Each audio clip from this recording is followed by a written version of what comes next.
अस्सलाम वालेकुम फ्रेंड्स, आप देख रहे हैं हमारा यूट्यूब चैनल अल मक्का टेक एंड बिजनेस हब और मैं हूं उस्मान हुसैन। आज की इस वीडियो में हम आपसे शेयर करते हैं रोज़ाना की बुनियाद पे कारोबारी मार्केट से में मौसूल होती हुई अहम तरीन खबरें, दुनिया की तेज़ी से बदलती हुई इकॉनमी और उस पर हमारा तजिया।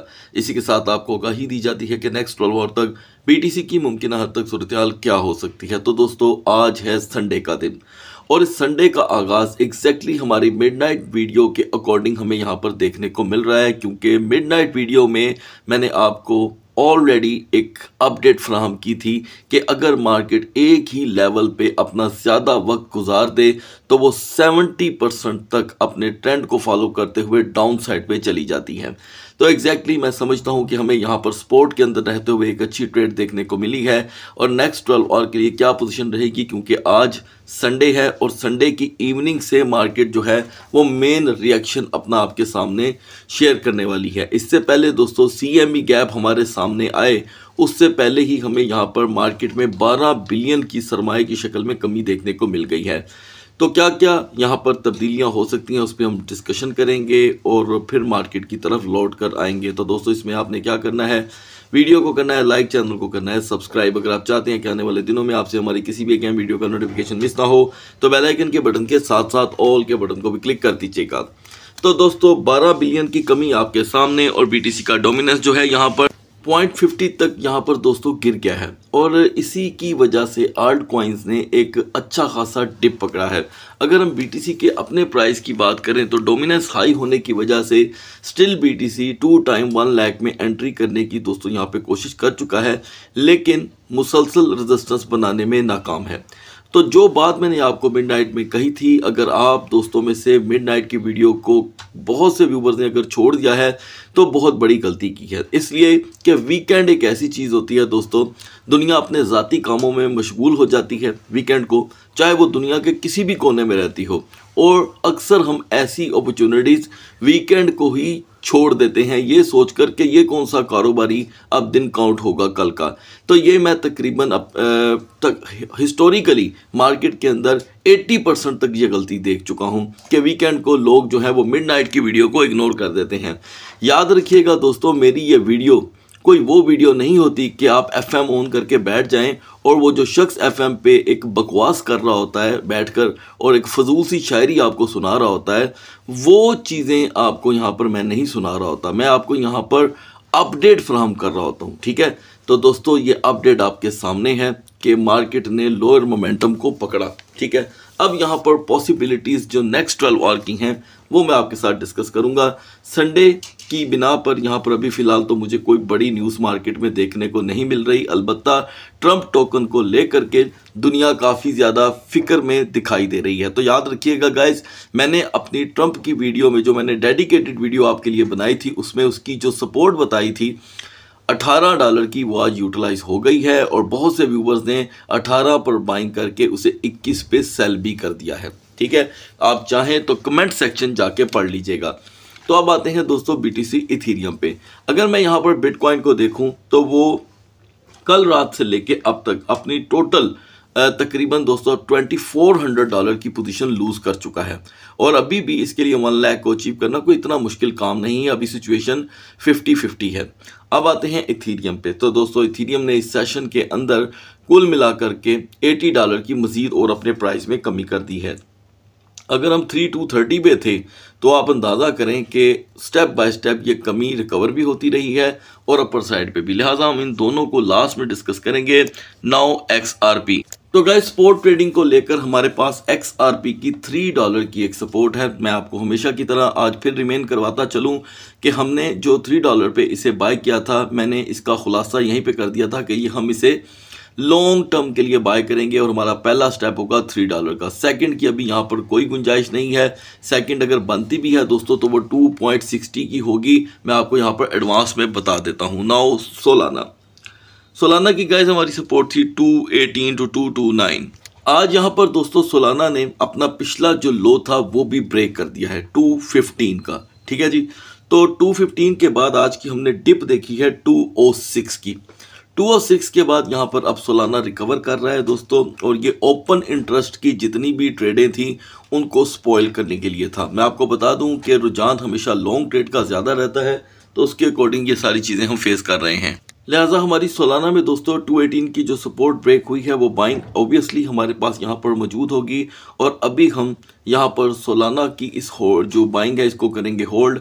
और जो मैं मुसलसल इसका डिप देख रहा हूँ दोस्तों वो है 201.50 का। 201.50 से इसकी रिवर्सल की मैक्सिमम कैपेसिटी 220 तक हमें देखने को मिल सकती है, लेकिन इसमें आज का इवनिंग का सेशन ज़रूर ऐड होगा। नाउ बीएनबी की हमारी सपोर्ट थी गाइस 650 और रेजिस्टेंस 670। बीएनबी ने हमें यहाँ पर मेजर लो प्रोवाइड किया है 649 का, हाई रहा 659 का। तो दोस्तों 100% हमने बीएनबी से यहाँ पर कर ली है रिकवरी। तो याद रखिएगा, इससे पहले हम आगे बढ़ें मैं आपको बताता चलूँ कि इस डिप ने हमें हमारे टारगेट अचीव करने में बहुत ज़्यादा मदद दी है। जहां पर हम अपने टारगेट अचीव नहीं कर पा रहे थे सपोर्ट में रहते हुए भी, तो वहां पर हुआ है एग्जिट। यहां पर दोस्तों बीएनबी की जो नेक्स्ट सपोर्ट है, पहले तो हमारी जो आइज़ हैं वो 650 पे होनी चाहिए। जहां पर 650 ब्रेक होता है, नेक्स्ट लो हम यहां पर 638 से 662 तक की रेजिस्टेंस में हम इसे यहां पर देख सकते हैं। अब आते हैं दोस्तों डोज कॉइन पे। डोज की हमारी एक फ्यूचर ट्रेड की पोजीशन थी, यहाँ पर डोज ने हमें बिल्कुल भी वो ट्रेड फराहम नहीं की, क्योंकि मार्केट मुसलसल क्रैश करते करते उस लेवल से निकल चुकी थी। लिहाजा मैं यहाँ पर डोज में अभी भी लो मोमेंटम देख रहा हूँ। अगर हम टोटल लो देखें तो डोज जो है वो 0.32 सेंट से टूटता हुआ यहाँ पर 0.2973 का लो प्रोवाइड कर चुका है। तो हम यहाँ पर डोज को वक्ती तौर के लिए लॉन्ग ट्रेड में यूटिलाइज कर सकते हैं, ठीक है। यानी कि जो रात की मिसिंग हो गई थी वो यहाँ पर यूटिलाइज हो सकती है। 2980 से आप 2980 से आप 0.3050 को यहाँ पर दोस्तों इसकी एंट्री बना सकते हैं, ठीक है। इसके दरमियान अगर आपको 0.3025 की अगर यहाँ पर पोजीशन मिल रही है डिप में, तो ये एक शॉर्टर एंट्री होगी, ठीक है जी। उसके बाद हम देख रहे हैं गाइस यहाँ पर कि हम 3070 को यहाँ पर इसका टीपी कंसीडर कर सकते हैं। और क्योंकि ऑलरेडी मार्केट डोज कॉइन की काफ़ी टाइम से गिर रही है, तो डोज का एक लिटिल अप मोमेंटम आपको इसमें एग्जिट दे सकता है। यह आपके ऊपर डिपेंड करता है कि आप इस पोजीशन को यहाँ पर स्पॉट में भी यूटिलाइज कर लें, तो ये कोई बुरा डिसीजन नहीं। अब बात करते हैं दोस्तों सुई कॉइन के बारे में। हम मिडनाइट में 3.88 पे थे और आपको अपडेट किया गया था कि वी नीड 3.95। अगर हम 3.95 की रेजिस्टेंस नहीं हासिल करते तो ये फिर आपको 15 सेंट का लो दे सकता है। तो गाइस हम सीधा 3.90 से 3.66 सेंट का लो लगा कर आए हैं। ये 24 सेंट का लो है, ये कोई कम लो नहीं है। लिहाजा आप इसका कंपैरिजन बिटगेट और बाइडिफाई एक्सचेंज पे जाकर के कर सकते हैं। नेक्स्ट 12 आवर के लिए स्टिल सुई कॉइन हमें 3.50 की एक डिप दिखा सकता है। तो यहाँ पर पोल्का डॉट XRP के बाद पोल्का डॉट हमारा दूसरा टोकन है। खैर XRP का इसका कोई मुकाबला नहीं है, क्योंकि XRP हमने लॉन्ग टर्म के लिए डिस्कस कर रखा है। डॉट की हमारी यहाँ पर एंट्री थी गाइस 6.05 से 6.10, तो डॉट की ये पहली एंट्री हो गई है एक अच्छे लेवल पे, एक अच्छे डिप के ऊपर।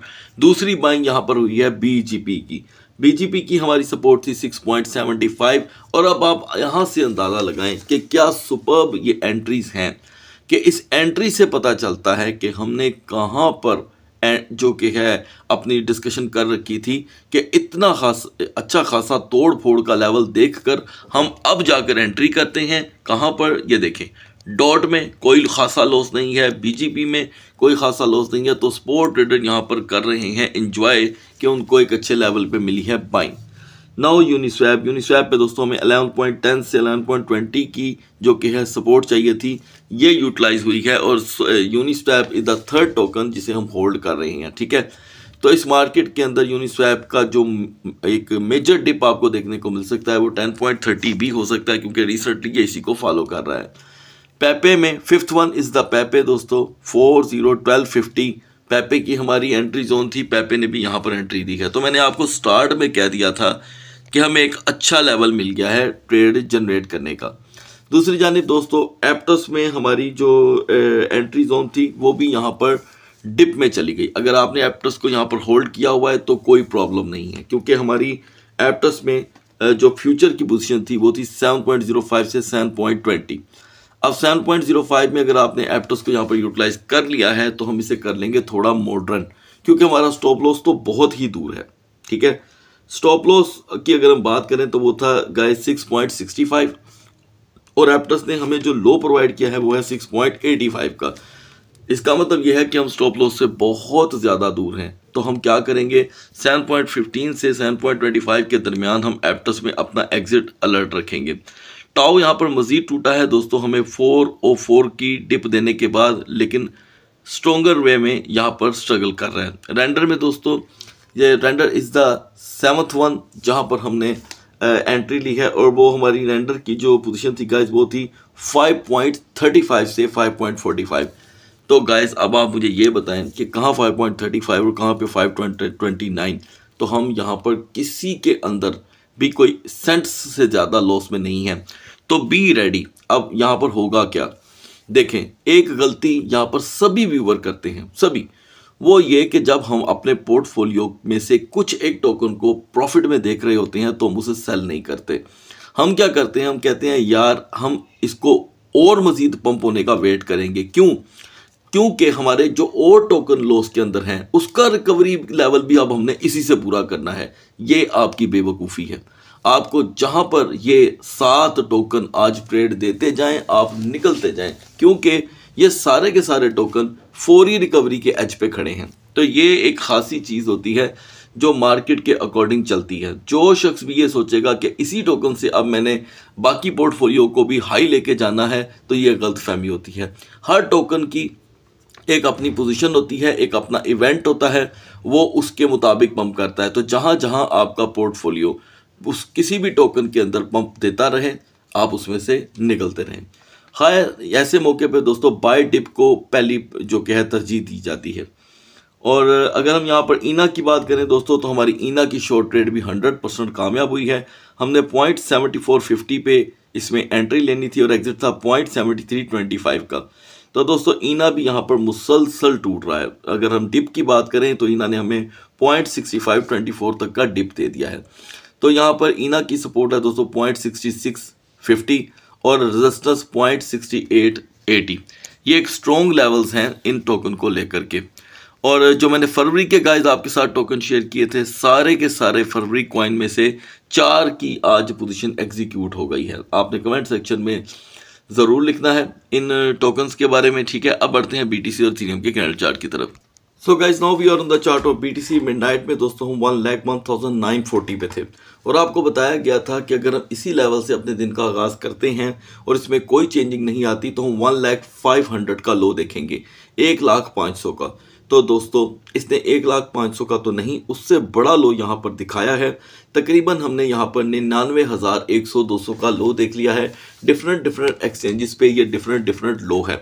तो फिर से एक मरतबा बीटीसी जो है वो 1 लाख में एंटर होने की कोशिश कर रहा है।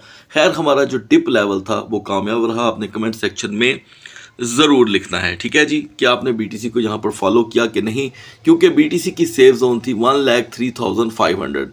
तो दोस्तों अब यहाँ पर सेफ जोन भी चेंज हो रही है और सपोर्ट भी। देखिए हम 1 लाख को मुसलसल तोड़े खड़े हैं, ये कोई पॉजिटिव बात नहीं है। तीसरा दिन है, बीटीसी भी यहाँ पर टूट रहा है। 4 और की तरफ चलते हैं। 4 और में यहाँ पर अगर सपोर्ट ना बन जाती तो बीटीसी दोस्तों शायद 97,500 का डिप दे देता। तो अब ये सपोर्ट ने इसको बचा लिया है। 8वां घंटा जारी है कि यहाँ पर एक सपोर्ट बनी हुई है। याद रखिएगा 15 मिनट की कैंडल पे देख लें या 4 और की या 1 और की। मैं कहूँगा ऐसे मौके पे 1 और इज़ बेस्ट। 1 और की कैंडल पे जाके देख लीजिएगा, जहाँ पर मार्केट इसकी 1 और तक ब्रेक रह जाती है तो डाउन मोमेंटम कंटिन्यू हो सकता है, लेकिन सेकंड ट्रेडिंग सेशन के बाद। तो दोस्तों मार्केट का 1 लाख को तोड़े खड़े रहना बहुत ही खतरनाक सिचुएशन है। पहले मैं आपको बता देता हूँ सेफ जोन। सेफ जोन है गाइस 1,01,800। 1,01,800 पे आने के बाद एक तो बीटीसी खुद भी क्रैश होने से बच जाएगा मजीद, और दूसरी चीज़ है कि आल्ट कॉइन की पोजीशन बेहतर होना शुरू हो जाएगी। लेकिन अगर हम 1 लाख तक ही रह जाते हैं तो हमें 1,500 का लो फिर देखने को मिलेगा, यानी कि 99,000 का डिप एक नॉर्मल सी बात होगी। लिहाजा हेल्पफुल टोकन आज हम इग्नोर रखेंगे, लेकिन फिर भी टॉप पे सोलाना रहेगा। बढ़ते हैं इथेरियम के कैंडल चार्ट की तरफ। इथेरियम जो दोस्तों मिडनाइट में 3230 पे था, आपको बताया गया था कि अगर ये 3200 से 3200 से अपने दिन का आगाज़ करता है तो ये बहुत कमज़ोर पड़ जाएगा। तो इसने अपने दिन का आगाज़ दोस्तों बहुत ही बुरे तरीके से किया और अब तक हम इसका टिप आपके सामने है जो देख चुके हैं। तो गाइस मैंने आपसे प्रिडिक्ट किया था कि ये 3170 का लो देगा। आप देख सकते हैं कि यहाँ पर आज के दिन की कैंडल भी बेरिश है और हैंगिंग मैन है, और बिहाइंड द स्क्रीन इसको भी यहाँ पर एक सपोर्ट मिल गई है 3100 पे। लिहाजा हमने डिप तो 3070-80 तक का देख लिया है। अब रिकवरी जोन क्या है पहले मैं ये बता देता हूँ। रिकवरी जोन है दोस्तों 3145 से 3160। 3145 से 3160 के दरमियान अगर मार्केट आती है तो इसकी वक्ती तौर के लिए सेफ हो जाएगी। वीकर जोन है यहाँ पर गाइस इसकी इथेरियम की 3100, ये इंतहाई वीकर जोन है। इससे हम सेकंड ट्रेडिंग सेशन में अगर एंटर हो गए तो हम फिर से 3070 3060 का लो देख सकते हैं। और अगर इस डिप का साइज बड़ा हो गया तो याद रखिएगा हम 3000 को भी ब्रेक कर जाएंगे। याद रखिएगा, क्योंकि मैंने सेपरेट वीडियो आपसे इथेरियम की शेयर की थी। तो आपकी तवज्जो डिप की तरफ रहनी चाहिए आज के दिन के एतबार से। हेल्पफुल टोकन सिर्फ है हमारे लिए सुई और BGP। अगली वीडियो तक अल्लाह हाफिज़।